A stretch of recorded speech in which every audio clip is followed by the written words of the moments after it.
Kisah orang kudus hari ini tanggal 14 September adalah Beata Notburga. Halo teman-teman, jangan lupa like, komen, dan subscribe. Jangan lupa juga ya hidupin loncengnya. Selamat menonton channel Pak Aman. Dadah!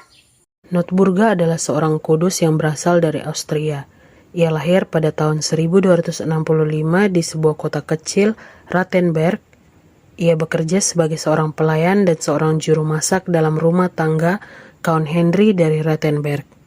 Walau hanya seorang pelayan, namun Notburga memiliki hati yang kudus dan sangat peduli pada masyarakat di sekitarnya, khususnya bagi para fakir miskin. Setiap hari ia biasa membagi-bagikan sisa makanan dari rumah majikannya kepada orang-orang miskin. Suatu hari, Ottilia, istri Count Henry, memerintahkan Notburga untuk memberikan semua makanan yang tersisa kepada babi-babi piaraan mereka. Notburga sedih karena ia tidak lagi memiliki makanan untuk dapat dibagikan kepada para fakir miskin. Karena itu ia lalu menyisakan sebagian dari jatah makanannya sendiri dan membagikannya kepada mereka. Hal ini terus dilakukan Notburga sepanjang hidupnya. Suatu hari Ottilia menemukannya sedang memberi makan para fakir miskin, karena itu ia lalu dipecat.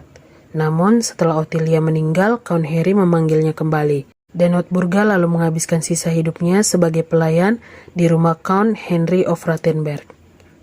Setelah kematiannya, karya amal dan kesucian hidup Santa Notburga menjadi legenda bagi masyarakat di kota Rattenberg. Banyak kisah mukjizat yang dikaitkan dengan Santa Notburga, antara lain, yang pertama, suatu hari majikannya menangkap bahasa Notburga sedang membawa buntalan yang berisikan makanan. Ia diperintahkan untuk menunjukkan apa yang sedang dibawanya. Notburga menurut, tapi secara ajaib, yang ada di dalam buntalan tersebut bukanlah makanan dan anggur, melainkan serutan kayu dan sebotol cuka. Yang kedua, ketika dipecat dari rumah Count Henry, Notburga bekerja pada sebuah keluarga petani di Eben am Anchese. Notburga mau bekerja di pertanian ini dengan syarat bahwa ia akan diperbolehkan untuk meninggalkan pekerjaannya untuk menghadiri misa pada hari Sabtu malam dan pada setiap hari raya. Suatu hari majikannya berusaha untuk membuat ia tetap bekerja dan tidak mengizinkannya untuk menghadiri misa kudus. Kepada majikannya Notburga berkata, "Biarlah sabit saya menjadi hakim antara aku dan kamu." Lalu ia melontarkan sabitnya ke udara. Secara ajaib, sabit tersebut tetap berada menggantung di udara dan tidak jatuh ke tanah. Sang majikan akhirnya mengizinkannya untuk pergi ke gereja.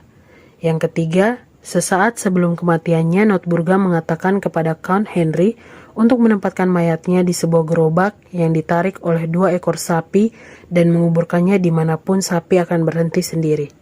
Hewan-hewan menarik kereta ke Kapela Santo Rupert, di mana dia kemudian dimakamkan. 5 abad setelah kematiannya, Notburga dikukuhkan gereja sebagai beata oleh Paus Pius ke-9 pada tanggal 27 Maret tahun 1862.